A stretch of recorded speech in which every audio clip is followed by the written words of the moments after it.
Hey guys, it's Always Improving here, and today I'm going to be painting some eyes again. I did this probably a month ago actually, where I painted some eyes from some reference pictures, just focusing on the color and the saturation and the values really.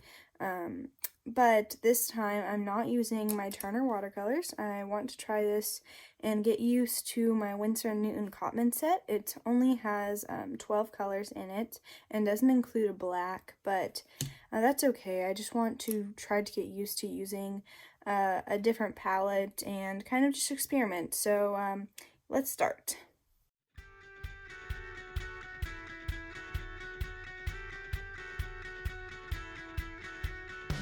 So I began by putting a sketch down on the paper and then making the skin tone around the eye so I would have a really good base to build the iris and the pupil on top of. I wanted to make sure that the skin looked natural and that it would kind of blend well with the eye and with the eye color. And also, when I was using these Winsor Newton Cotman set, the one thing I did really notice is that it took a little more time for the paint, for the pans to like re-wet, if that makes sense. Like I can with my Turner watercolors, like they're immediately, like I put water on them and they're ready to go. With the Winsor & Newton ones, you want to give them a little time to kind of soak in so you can use the color. That's just one thing I noticed that was different from my Turner watercolors and my Winsor & Newton Cotman set.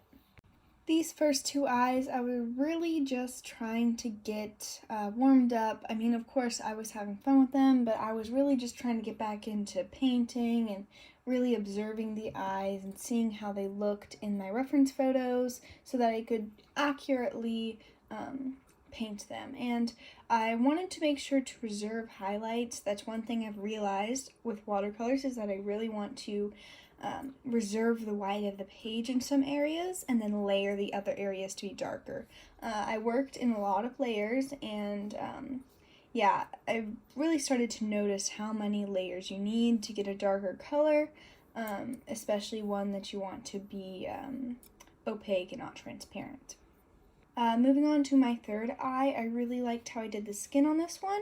I also made sure that I had a clear outline of where I wanted the highlights in the eye to be and where I wanted the shadows in the eye to be before I began painting. This eye also had makeup on, it had some eyeshadow on it, and I really wanted to try to convey that, but it was pretty difficult. I did end up doing like a shadow and a kind of highlightish section of the eyeshadow on her eye, and I think it did turn out pretty well.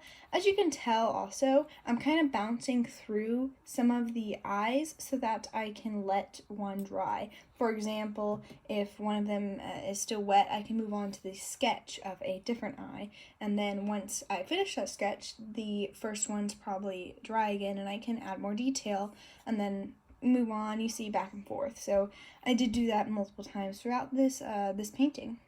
Another thing I realized when doing these was that I needed to make sure my outline done in graphite would be completely erased. Otherwise, the graphite could blend or show through with my watercolors, and I really didn't like that because sometimes when it would blend, it would cause my paints and my pigment to be really unsaturated and to be almost grayed out by the graphite, and it really didn't look well when that happened, so I tried to avoid it, especially near the last few.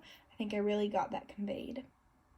However, with my fourth eye, I really love the way the skin turned out. I think it went really smoothly. I think the transition from the shadows and the highlights of the skin worked out really well, and overall it just looked really good.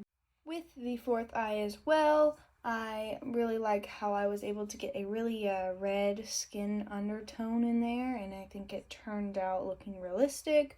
And I did a pretty good job with the eyebrow and stuff. The eye turned out good, but my fifth eye, again, I moved back to a more pale skin tone and tried to get all of those undertones, all of the red shades and the blue shades and even the kind of yellowish shades with some of the parts of the skin, but I really wanted to try to get that pale skin tone that had a bright light coming towards it. That was the reference image, so I really tried to convey that, and I think it turned out okay. It wasn't my favorite in the fifth eye. Overall, I think my least favorite part of all of these eyes is their eyelashes. I know that they look better with eyelashes and stuff, but I just didn't do them well. I didn't execute the eyelashes and how they looked well enough, and I really think I need to practice them more and just observe how they look, like just how the color and the light works with the eyelashes. I don't know. I just don't think that I executed them very well in these paintings. With the irises and the color in the eyes themselves, though, I think I did a good job reserving the highlights and really getting good shadows for the irises. Like usually on the outside you'll have a darker ring and they get lighter towards the middle, sometimes with a different color. But I think I did a really good job getting that color down and how the eyes actually look like inside, like the iris. But with the skin and stuff, of course, I can always get better at it, and the eyelashes as well. With this last eye that I am painting currently, it was another pale eye, and I didn't think I went far enough with the paleness and getting the undertones really coming through on that fifth eye. So on my last eye, I really worked in all of those different colors. I wanted to make sure the skin tone really looked realistic, and I ended up even adding freckles. It was pretty good. I think it looked pretty realistic for a pale person who had that flash photography on their eye. I think it looked really good, and I think it looked like the reference photo. So I really liked that one.